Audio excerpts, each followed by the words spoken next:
कलाम मुक़द्दस में इंजील शरीफ हजरत मती की किताब से शुरू होती है।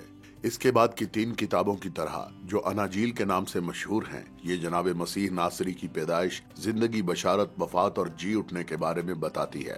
पहली सदी के आखिरी निस्फ हिस्सा में अल्हाम खुदावंदी से लिखी गई। बहुत से उलमा और मुर्रिखीन का ख्याल है कि इसे हजरत मती ने रूह पाक की तहरीक से कलम बंद किया, जो जनाब मसीह के सहाबा कराम में से एक सहाबी थे। हजरत मती काबिज रोमी हुकूमत के कुफ्र नहूम के इलाके में टैक्स की वसूली के कारोबार में सरगर्म थे। वो दौलतमंद थे और उस दौर में तिजारत की आम बदउनवानी की वजह से उन्हें टैक्स कलेक्टर के तौर पर हिकारत की निगाह से देखा जाता था। किताब मुक़द्दस के मौल्लिम माइकल कार्ड ने हमें अर्ज़ मुक़द्दस, जो किताब मुक़द्दस की सरजमीन है, उसके सफर पर ले जाते हैं ताकि हजरत मसीह की जिंदगी, दौर और कलाम को दरियाफ्त किया जाए। वो कलाम जो जनाब मसीह की मसीहा शनाख्त को साबित करते हैं।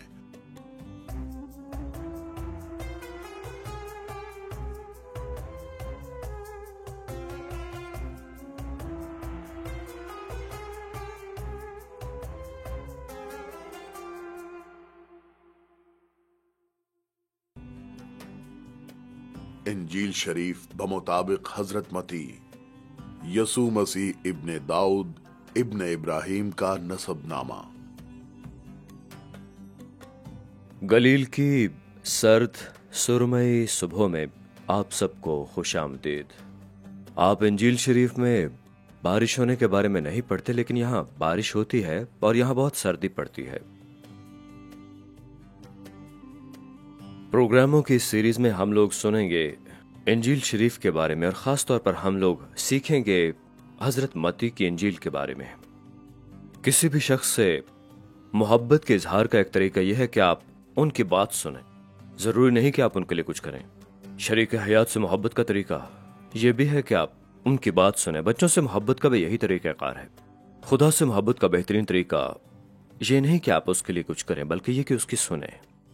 मसला यह है कि हम में से कुछ लोग अपने कानों से सुनते हैं और कुछ लोग अपने दिलों से सुनते हैं। हम लोग अकीदत से सोचते हैं या फिर मजहबी तौर पर सोचते हैं, और हम इस पुल को फरामोश कर देते हैं जो हमारे दिलों और हमारे जहनों को जोड़ती है, और वो है हमारा तसव्वुर, जिस तक इंजील शरीफ हमेशा पहुंचना चाहती है। यह हमारे तसव्वुरात को दोबारा जन्म देने की कोशिश करती है। तमसील यही करती हैं, कश्फ यही करते हैं, और इल्हामी तहरीरात भी यही किरदार अदा करती हैं। तो यही हम इस सीरीज में करने की कोशिश करेंगे कि हम सीख सकें कि सुनना है। हजरत मती की आवाज को ये सुनना सीखें कि वो इस दुनिया में रहने वाले इस काबिल जिक्र शख्स यानी जनाब मसीह नासरी के बारे में क्या बता रहे हैं हमें। यानी जो लोग अंधेरे में बैठे थे, उन्होंने बड़ी रोशनी देखी।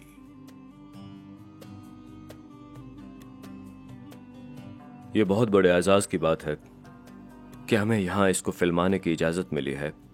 ये पहली सदी ईस्वी का फनपारा है जिसे जनाब मसीह की कश्ती कहते हैं। 1986 में गलील की झील गैर मामूली तौर पर गिरावट का शिकार थी। उन्हें कीचड़ से भरी ये मिली। उन्होंने एहतियात से इसे खोदा और यहाँ पर लाकर संभाल लिया। तूल और इसका अंदाजा लगाने के लिए ये बड़ी मुनासिब जगह है लंबाई और चौड़ाई का कि जनाब मसीह किस किस्म की कश्ती से मुतारिफ होंगे। तो अगर आप किसी से मोहब्बत करते हैं तो बेहतरीन तरीका है कि आप उसकी बात सुने, और अगर खुदा से मोहब्बत है तो इजहार का बेहतरीन तरीका है कि उसका कलाम सुने। अगर आप सहाबा कराम के साथ मशगूल होते हैं, अगर आप जनाब मसीह के बारे में सुनते हैं, तो आपको हर इंजील के मुसन्निफ को सुनना सीखना पड़ेगा, और वो सब आवाजें एक दूसरे से बिल्कुल मुख्तलिफ हैं। हजरत मरकस उनमें सबसे सादा तरीन आवाज हैं। वो जनाब मसीह की जज्बाती जिंदगी में दिलचस्पी रखते हैं। हजरत मरकस हजरत पतरस की कहानी सुना रहे हैं। लूका एक बहुत ज्यादा वाज़े आवाज हैं। हजरत लूका की इंजील में 780 अल्फाज हैं जो इंजील शरीफ में कहीं और नहीं मिलते, और वो इस हकीकत में दिलचस्पी रखते हैं कि जनाब मसीह दुनिया की काया पलटने आए हैं। हजरत यूहन्ना एक बहुत ज्यादा पुख्ता आवाज हैं। वो ऐसी कहानियां सुनाते हैं जो कि वो कई दहाइयों से तबलीग और तालीम दे रहे हैं, तो वो बिल्कुल ही मुख्तलिफ हैं। दर हकीकत 92% यूहन्ना की इंजील मुख्तलिफ है।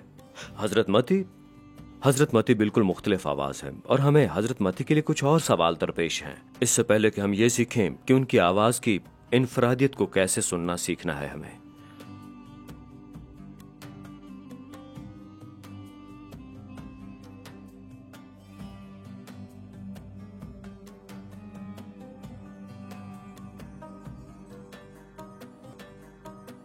और जो मौत के मुल्क और साए में बैठे थे, उन पर रोशनी चमकी। हम उस म्यूजियम की छत पर हैं जिसमें कदीम गलील की कश्ती मौजूद है और यहाँ अरबेल की एक शानदार तस्वीर है जिसमें बादलों की हरकत होती है। बहुत खूबसूरत, वाकई शानदार। तो हजरत मती की एक मुनफरद आवाज है, तो इनमें इनफरादियत क्या है जो बिल्कुल नायाब है? मेरे ख्याल में यहाँ 4 चीजें हैं। सबसे पहले हजरत मती को जनाब मसीह के अल्फाज में बहुत दिलचस्पी है। हजरत मती की इंजील में 5 बड़े हिस्से हैं तालीमात के। वो अपनी पूरी इंजील को जनाब मसीह की तालीम के इर्द गिर्द तरतीब देते हैं। हजरत मती जनाब मसीह की किताब मुक़द्दस की तकमील में बहुत दिलचस्पी रखते हैं। वो बारहा ऐसा करते हैं। मेरा मतलब, जब जनाब मसीह आगे बढ़ते हैं तो हजरत मती इसका जवाब किताब मुक़द्दस से देते हैं। हजरत मती बहुत दिलचस्पी रखते हैं बादशाहत में, यानी खुदा की बादशाही। और हम कुछ देर में देखेंगे कि ये ज्यादा अहम क्यों है उनके पैगाम में। मगर आखिरकार मेरे ख्याल में सबसे मुनफरद हजरत मती की दिलचस्पी है शनाख्त। मुसलसल वो ये सवाल पूछ रहे हैं कि जनाब मसीह कौन है, उनकी शनाख्त क्या है। लेकिन इससे ज्यादा वो अपने क़ारीन को एक शनाख्त दे रहे हैं जो कि अपनी शनाख्त खो रहे हैं, क्योंकि गलील में एक बहरान है जिसके बारे में हम बाद में बात करेंगे। तो ये हजरत मती की इंजील ज्यादातर शनाख्त की इंजील है। इसलिए हमारे लिए एक लड़का तौलिद हुआ और हमको एक बेटा बख्शा गया और सल्तनत उसके कंधे पर होगी और उसका नाम अजीब, मशीर, खुदाई, कादिर अब्दियत का बाप, सलामती का शहजादा होगा।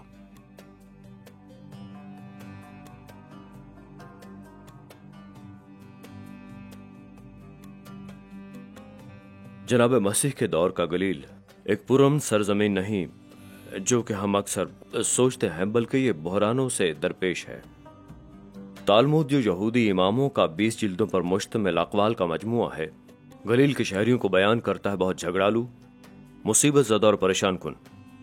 यूहानन बिन ज़काई जो जनाब मसीह के दौर के बहुत मशहूर इमाम थे, एक मकाम पर अफसोस का इजहार करते हैं, ओ गलील, तू तौरात से नफरत करने वाला है। गलील को बुरे लफ्जों में याद किया गया। यहूदी एक दूसरे के साथ मुतसादिम थे और यकीनन रोमी भी थे। यहाँ तो झगड़ा बहुत ज्यादा बढ़ता जा रहा है। इसराइल की 2 बहुत बड़ी बगावतों का सिलसिला भी यहीं से शुरू हुआ था। तो गलील एक इलाका था जो बहुत मुश्किलात में था, लेकिन इसी बहरान के अंदर जनाब मसीह अपनी बिशारत यहाँ लाते हैं। वो यहाँ से आगाज करते हैं और इस बहरान वाली सरजमीन से वो और उनके सहाबी बाहर निकलेंगे और दुनिया को बदल देंगे।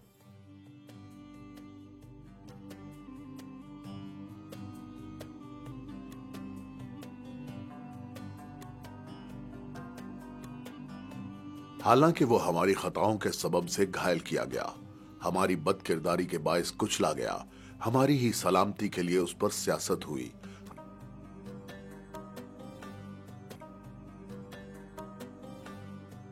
ये खराजीन में एक इबादतगाह है, वो शहर जिसका जनाब मसीह ने इसलिए जिक्र किया कि वो इनका हवाला देते हैं, लेकिन हमारे पास कोई कहानियां नहीं है। मुझे ये जगह इसलिए पसंद है क्योंकि ये एक इबादतगाह है जो कि स्याह संगे मरमर से बनी हुई है, जो कि पहली सदी में कुफ्र नहुम की इबादतगाह भी इसी से बनाई गई थी। तो वो इबादतगाह जहाँ जनाब मसीह ने दर्स दिया और मौजज़ात दिखाए, वो भी कुछ ऐसी मालूम होती होगी, इसीलिए हम यहाँ हैं। याद रहे गलील जगह है जो बहरान में है, मगर अकीदतन यहूदी जो कि गलील में है। हजरत मती के पहले सामईन वो थे, वो भी एक बहरान, शनाख्त के बहरान का सामना कर रहे हैं, जो कि मसीही हैं पर नहीं जानते कि वो हैं। वो बहुत ज्यादा वफादार हैं इबादतगाह की जमात के, और वो सन 70 के करीब तक वहां मौजूद थे। मेरे ख्याल में हजरत मती की इंजील में तकरीबन सन 70 के शुरू या दरमियान में। तो 70 में क्या हुआ था? यरूशलेम तबाह हो गया और यहूदियत जो कि बहुत सी मुख्तलिफ चीजों पर मबनी थी, जनाब मसीह के दौर में बहुत ज्यादा मुंतशिर थी। यहूदियत एक मजहब बन जाती है, उन सब की दुआएं बहुत यकजा हो जाती हैं। 18 कलमात बरकत लिखी गई। उन 18 में से 12वां कलमा अजाब का है, वो भी मसीहियों पर जो इबादत खाने में है। तो जब हम जनाब मती की इंजील पढ़ते हैं तो ये एक ऐसे लोगों के गिरोह के बारे में है जो अपनी शनाख्त खोने जा रहे हैं, क्योंकि वो अपनी जिंदगी एक यहूदी गिरोह के अंदर गुजार चुके हैं और ये शनाख्त अब उनसे छिनने वाली थी। अब हजरत मती को उन्हें बताना है कि वो कौन है, वो भी आगाज से।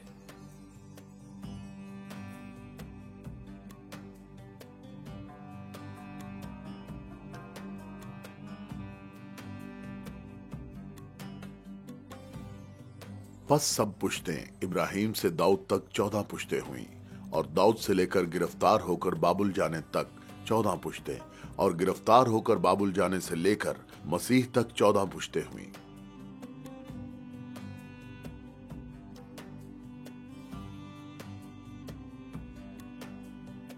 तो हजरत मती ज्यादा शनाख्त की बात करते हैं। वो हर चीज को बुरुएकार लाते हैं साबित करने के लिए कि जनाब मसीह कौन है और हम कौन हैं। यहाँ तक कि नस्ब नामा, कभी कभी हम किताब मुक़द्दस में नस्ब नामों को देखते हैं और सोचते हैं कि ये बोरिंग है, ये सिर्फ नामों की एक फहरिस्त है। लेकिन हजरत मती अपने शजरे को एक खास तरीके से इस्तेमाल करते हैं और हजरत लूका ने अपनी इंजील के 3 बाब में एक शजरा नस्ब का रास्ता इख्तियार किया। लूका अपने शजरा नस्ब से वो नहीं कर रहे जो कि हजरत मती अपने से कर रहे हैं। हजरत मती अपने शजरे को 3 हिस्सों में तकसीम करते हैं। पहला हिस्सा है हजरत इब्राहिम से मुतल्लिक, और दूसरा हजरत दाऊद, और तीसरा हिस्सा मुतल्लिक जिलावतनी के। वो नस्लों को मुत्तहिद कर रहे हैं एक नुक्ते के लिए, और ये सब है शनाख्त के बारे में जनाब मसीह की। जनाब मसीह हजरत अब्राहम के वादे की तकमील है, और जनाब मसीह अपने बाप हजरत दाऊद के तख्त पर बैठेंगे। और आखिर में है जिलावतनी। तो ये किस बारे में है? तो इसका ताल्लुक बादशाही से है। जनाब मसीह वो हैं जो अपने तमाम लोगों की रहनुमाई करेंगे इस जिलावतनी से बाहर, उस अजीम बादशाही की तरफ जिसके बारे में हजरत मती को कलाम करना पसंद है। अब यसु मसीह की पैदाइश इस तरह हुई कि जब उनकी मां मरियम की मंगनी यूसुफ के साथ हो गई तो उनको इकट्ठे होने से पहले वो रूहुल कुद्स की कुदरत से हामला पाई गई।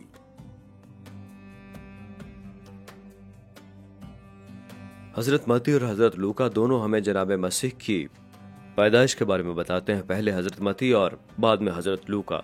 हजरत लूका हजरत मरियम का नुक्ता नजर बताते हैं और हजरत मती हमें हजरत यूसुफ के नुक्ता नजर से बताते हैं। और हम हजरत यूसुफ के बारे में तकरीबन कुछ भी नहीं जानते, बस इतना कि वो एक मेमार थे, वो एक नेक आदमी के तौर पर जाने जाते थे।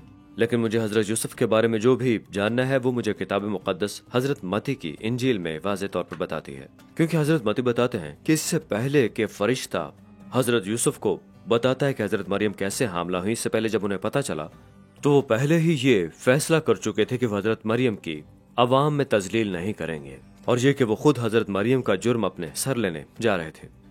बस मुझे इतना ही जानना उनके बारे में।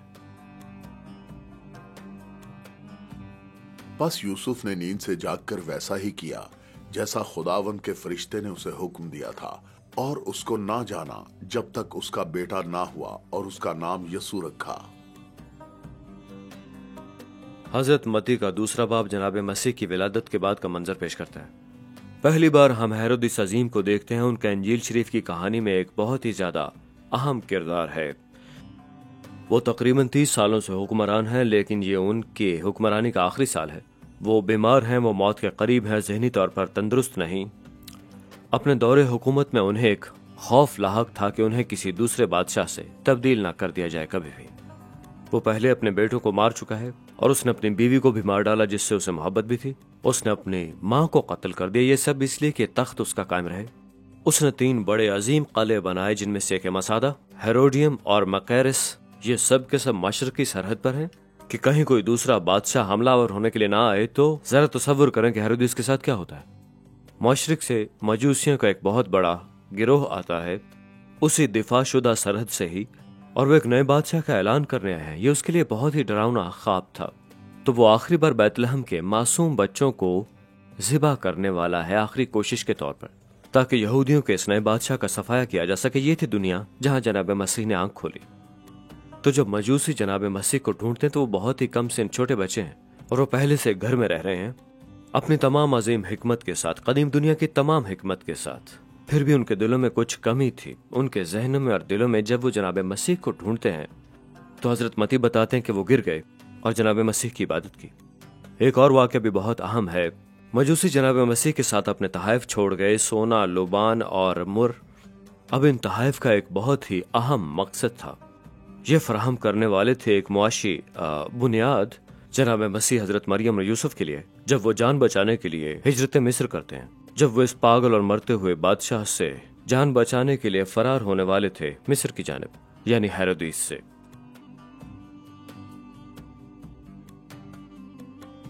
ये मेरा प्यारा बेटा है जिससे मैं खुश हूं। یہ دریا اردن کا وہ حصہ ہے جو آپ اکثر نہیں دیکھتے، جو کہ شمال میں ہے، جو گلیل کی جھیل کا حصہ ہے۔ بارشوں کی وجہ سے اس میں آپ دیکھتے ہیں کہ سیلاب ہے، یہ جھیل میں بہہ جائے گا اور پھر یہ جھیل کے جنوبی حصے سے نکل کر یہودیہ میں جا گرے گی، جہاں پر جناب مسیح نے دراصل غسل پاک لیا۔ تو ہم بات کرنا چاہتے ہیں جناب مسیح کے غسل پاک کی۔ تمام اناجیل میں جناب مسیح کی بشارت غسل پاک سے شروع ہوتی ہے۔ یہ اس بات کا تعین ہے کہ وہ کون ہے، خاص طور پر حضرت متی کے لیے، جو کہ شناخت کو بہت اہمیت دیتے ہیں، کیونکہ جب جناب مسیح غسل پاک لیتے ہیں تو وہ باپ سے کامل کلام سنتے ہیں کہ میں تجھ سے پیار کرتا ہوں اور یہ میرا پیارا بیٹا ہے، اور یہ کہ میں تجھ سے خوش ہوں، کہ میں تجھ سے خوش ہوں۔ یہ وہ دو الفاظ ہیں جو کہ ہر بچہ شاید سننا چاہتا ہے اپنے باپ سے، اور یہی جناب مسیح کی تعریف ہے۔ اور یہ بدقسمتی کی بات ہے کہ یہاں پر یہ باب ٹوٹ گیا ہے، جو کہ آزمائش اور غسل پاک کے درمیان ہے، حالانکہ یہ ایک ہی کہانی کے دو رخ ہیں، جو کہ بدقسمتی کی بات ہے، کیونکہ ایک بار جب جناب مسیح کی شناخت خدا باپ کی طرف سے ہوتی ہے، وہ بیابان میں تشریف لے جاتے ہیں، اور یہ شناخت فوراً ہی آزمائش کا شکار ہوتی ہے شیطان کی طرف سے، کیونکہ یاد رکھیں شیطان کیا کہتا ہے، اگر تو خدا کا بیٹا ہے تو پتھر کو روٹی میں بدل دے، اگر تو خدا کا بیٹا ہے تو ہیکل سے کود جا۔ پر جناب مسیح جانتے ہیں کہ وہ کون ہے، انہیں خدا باپ کی طرف سے اس بات کی یقین دہانی ہو چکی ہے۔ اور آخر میں آخری آزمائش، جو کہ سب سے بدترین ہونا تھی، جب شیطان نے کہا مجھے سجدہ کر اور میری عبادت کر، تو جناب مسیح نے اسے انکار کر دیا، کیونکہ وہ جانتے ہیں کہ وہ کون ہے۔ انہیں خدا باپ کی طرف سے جو شناخت ملی وہ اس کو مانتے ہیں، ان کی محبت، اور یہ کہ وہ ان سے خوش ہیں۔ لہٰذا اب تبلیغی کام شروع ہو گیا، اور جناب مسیح گلیل جانے کے لیے تیار ہیں اپنے صحابیوں کے ساتھ۔ اور ان سے کہا میرے پیچھے چلے آؤ، میں تم کو آدم گیر بناؤں گا۔ تو جناب مسیح پیدا ہوئے، ان کی شناخت قائم ہوتی ہے اس بیابان میں، اور وہ مشن کے آغاز کے لیے تیار ہیں۔ تو وہ صحابہ کرام کو اکٹھا کرنا شروع کرتے ہیں۔ وہ گلیل کی جھیل کے کنارے پر چل رہے ہوتے ہیں، اور وہ آغاز کرتے ہیں دو آدمیوں کے دو گروہوں کو اکٹھا کرنے سے۔ یہاں پطرس اور اندریاس ماہی گیری کر رہے ہیں، وہ ساتھ چلتے ہیں، پکارتے ہیں، اور الفاظ ہیں میرے ساتھ ہو لو۔ حضرت یوحنا اور حضرت یعقوب اپنے والد کے ساتھ ہیں، وہی چیز ہوتی ہے۔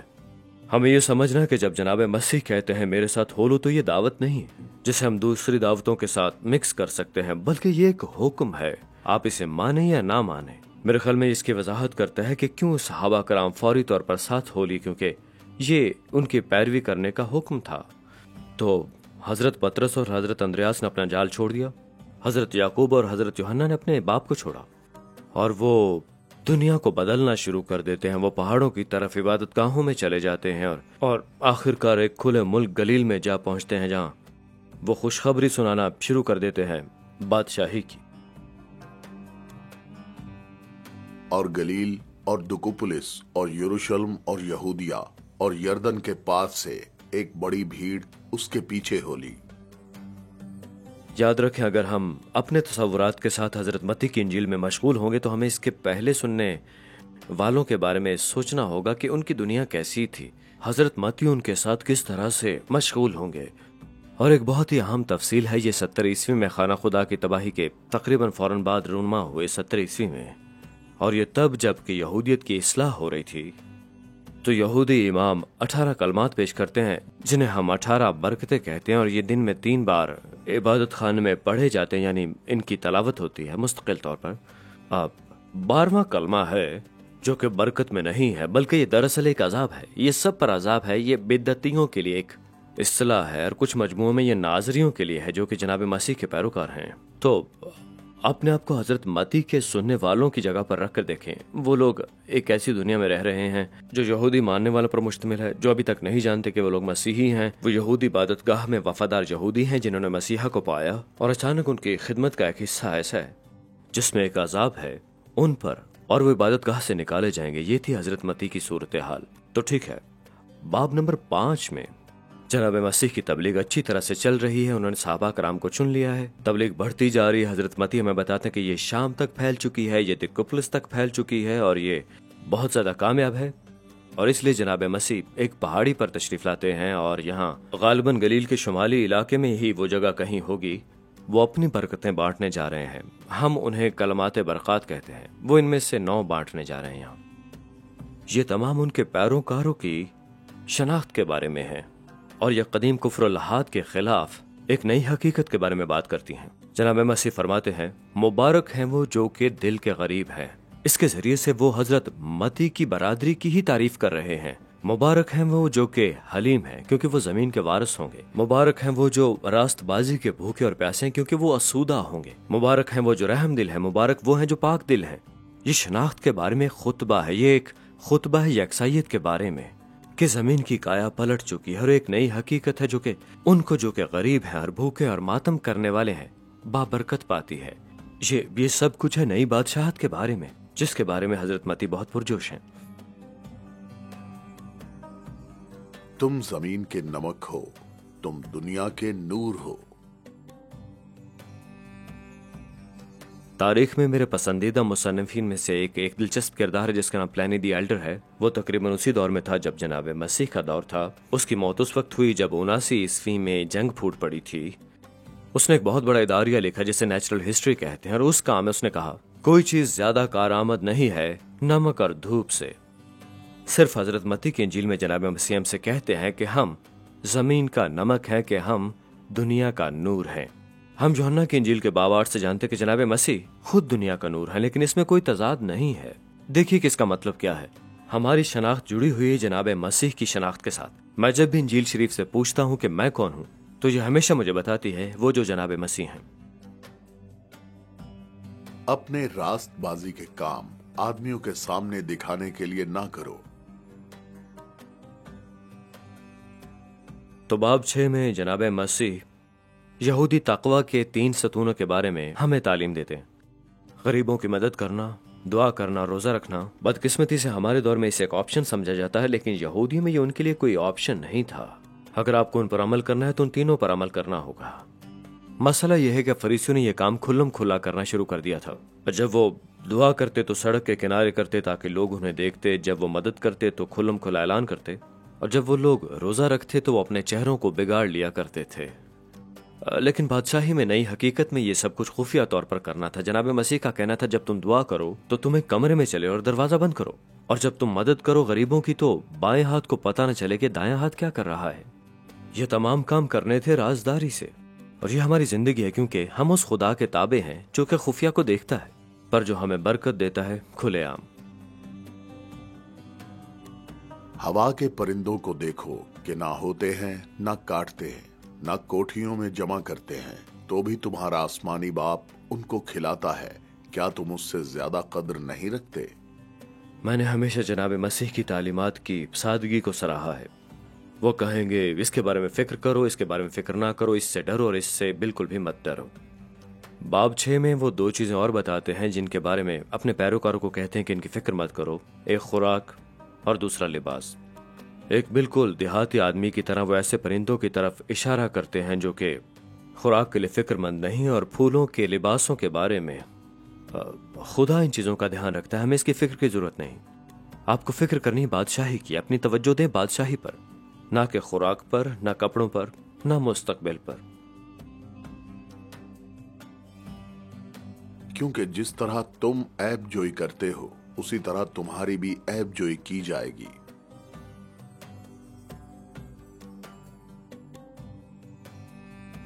حضرت متی کی انجیل کے 7ویں باب میں جناب مسیح خاتمے کا آغاز کرتے ہیں۔ حضرت متی میں تعلیم کے 5 بڑے حصوں پر تعلیم کے پہلے طویل حصے کا اختتام سمجھ لیجیے آپ اس کو۔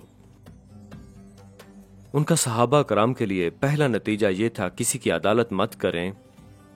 اگر آپ اس بارے میں سوچیں، جب آپ کاموں کے حق پر مبنی کلچر میں ہیں تو آپ کو ناپنے کی ضرورت نہیں، آپ کو لوگوں کو ناپنے کی بجائے اپنے آپ کو ناپنے کی ضرورت ہے۔ جناب مسیح ہمیں آزادی کا یہ حکم دیتے ہیں کہ وہ دن ختم ہو چکے ہیں، یہ ایک نئی حقیقت ہے اور آپ دوسروں کی عدالت کرنے سے آزاد ہیں۔ اپنی بات منوانے کے لیے وہ ہمیں ناقابل فراموش تصویر کے ساتھ چھوڑتے ہیں۔ تصویر میں ایک آدمی کی آنکھ سے ایک بہت بڑا شہتیر نکل رہا ہے، یوں سمجھیے کہ وہ ایک کارٹون کی طرح کا کردار ہی ہے۔ تو ایک آدمی ہے جس کی آنکھ سے ایک بہت بڑا شہتیر نکل رہا ہے، جو اسی وقت کسی اور کی آنکھ سے دھول کا ایک چھوٹا سا ٹکڑا نکالنے کی کوشش کر رہا ہے اسی موقع پر۔ یہ ایک بہت ہی مضحک کا خیز تمثیل ہے یہ بیان کرنے کی کہ کیسے دوسروں کو ناپنے کا اب کوئی کردار نہیں ہے، کیونکہ جب آپ دوسروں کو جانچتے ہیں تو آپ بہت زیادہ سخت ہو جاتے ہیں، آپ کا دل سخت ہو جاتا ہے اور آپ معافی کے طلبگار نہیں رہتے، اور جناب مسیح یہ نہیں چاہتے ہیں اپنے ماننے والوں سے۔ تو وہ آدمی جس کی آنکھ سے شہتیر نکل رہا ہے، وہ اندیکھا نہیں کر رہا اس آدمی کی آنکھ میں دھول کے ذرے کو۔ وہ اپنی فیصلہ کن روح کی وجہ سے اپنے اندھے پن کے لیے اندھا ہو چکا ہے۔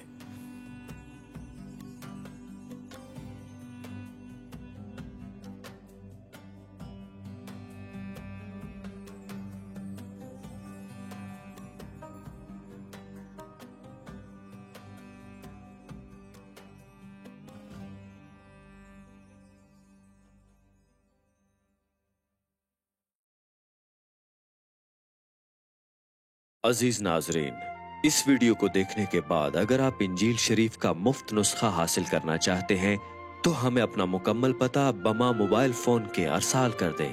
ہم پوری کوشش کریں گے کہ آپ تک انجیل شریف کا مفت نسخہ پہنچ جائے۔